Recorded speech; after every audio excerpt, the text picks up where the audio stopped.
Una ola de avistamientos de ovnis en Michigan a mediados de la década de 1960. Inició investigaciones por parte de los niveles más altos del gobierno. ¿Qué demonios estaba sucediendo en los cielos? Soy Lara Cielin, soy el director de editorial de la Biblioteca Histórica, que es el archivo de la Universidad de Michigan, y muchas de nuestras selecciones documentan diferentes aspectos de estos extraños avistamientos.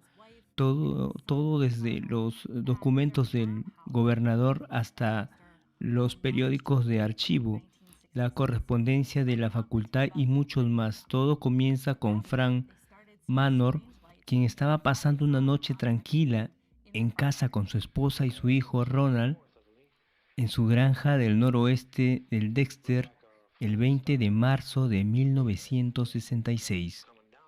Justo hasta alrededor de las 8:30 p.m., en ese momento comenzaron a ver luces extrañas y pensaron que vieron un objeto aterrizar en su patio delantero.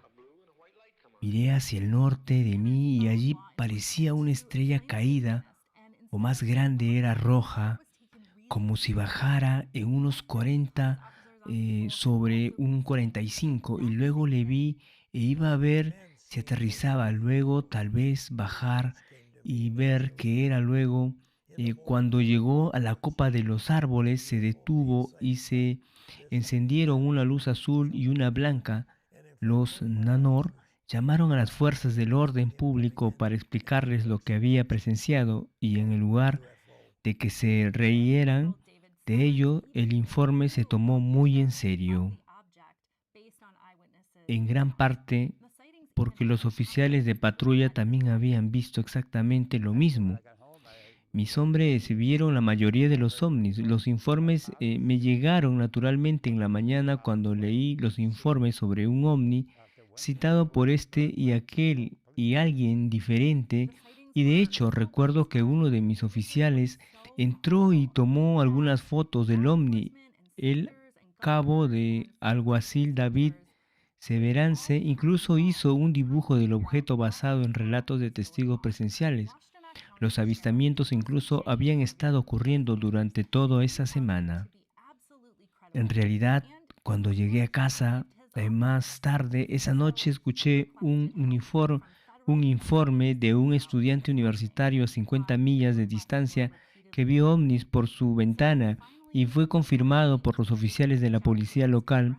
Los avistamientos estaban tan extendidos y los testigos eran tan creíbles que las fuerzas del orden, los senadores y los gobernadores y los investigadores de la facultad se involucraban, tratando de averiguar qué estaban pasando en el mundo. El alguacil del condado eh, conocía a los Nanor y los encontró absolutamente creíbles. Y lo que es más, creía a sus oficiales. Entonces solicitó ayuda a los investigadores federales para averiguar qué estaba pasando, pero sus solicitudes fueron repetidamente ignoradas.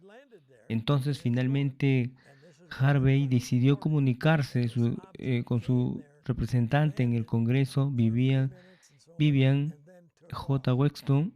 Lo tomó en serio, movió suficientes hilos para que la Fuerza Aérea de los Estados Unidos enviara a un investigador, un hombre llamado J. Allen Hynek, astrofísico de la Universidad de Western. Entonces, cuando llegó aquí, nos subimos a mi auto y fuimos a Dexter, porque este granjero tuvo un avistamiento en su patio trasero. Llegamos allí y ahí nosotros, digo nosotros porque el profesor Ninek y yo observamos la hierba apelmazaba en un gran círculo largo donde algo había aterrizado y ahí se había ido.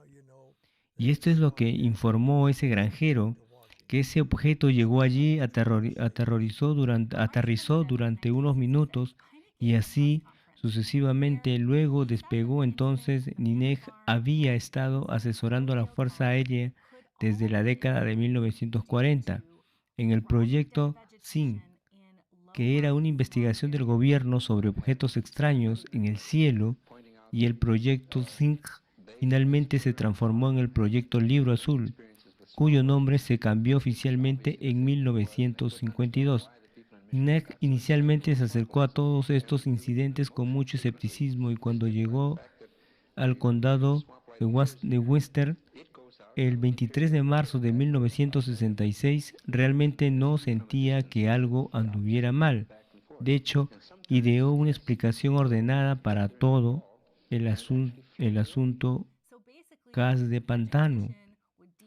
Gas de pantano, hace unos minutos no sabías qué era, pero ahora sabes qué es gas de pantano porque hablaste con Washington. Él dice, me dijeron que dijera esto, 25 de marzo de 1966. Ninek dio una conferencia de prensa en la que dijo que el incidente en la granja Nanor, el incidente podrían explicarse debido a la descomposición de la vegetación muerta en áreas bajas y pantanosas. Recibí muchas cartas que señalaban que ellos, cuando eran niños en la granja, habían tenido muchas experiencias con luces de pantano y que esto era obviamente lo que era y no podían entender por qué la gente en Michigan estaban tan emocionados por las luces de pantano.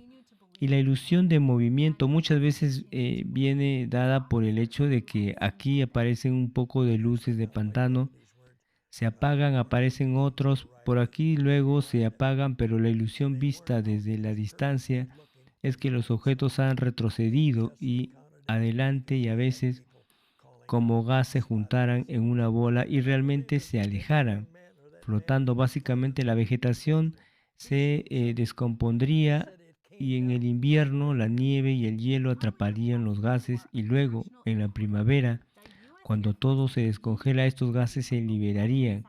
Y estos gases podrían explicar todo esto desde las extrañas luces hasta los extraños sonidos y era completamente la explicación de que todo lo que había visto los Nanor.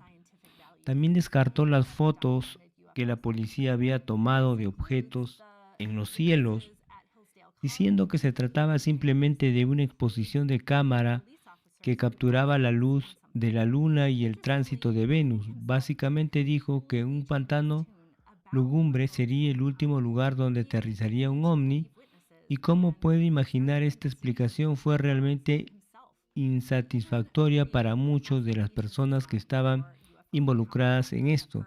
Entre los escépticos estaba el alguacil Harvey, que seguía creyendo en los Nanor y que también seguía creyendo en sus oficiales que habían visto algo, y dije, no, mis ayudantes no buscaban notoriedad y no querían y no estaban buscando platillos voladores a propósito. Simplemente lo encontraron porque teníamos personas llamando para detectar estas cosas. Y creo que ese joven o ese hombre, ese granjero Dexter, vio algo. Él dijo, se vino abajo, yo le creo, tras las solicitudes de investigación del Congreso y la Fuerza Aérea de los Estados Unidos convocó un comité de 11 científicos encabezados por un hombre llamado Edward Condon, que era físico. Después de 2 años, el comité Condon concluyó, nada que ver aquí, dijeron, que no había nada de valor científico en ninguno de los avistamientos de ovnis documentados. Esto incluye que los testigos, incluye que los de Nanor, e incluyen a que los policías también vieron algo. Curiosamente, el propio Hynek cambiara por completo su opinión sobre los ovnis. Con el tiempo, eventualmente, llegó a creer que los testigos y él mismo comenzó a investigar los ovnis. Incluso creó un sistema de clasificación para los encuentros con ovnis. Es posible que haya oído hablar de encuentros cercanos del primer tipo y del tercer tipo en su libro el relato autorizado del proyecto de encubrimiento del Libro Azul. Ninek básicamente dice que, claro, quiero decir que existe la posibilidad de que todos estén mintiendo.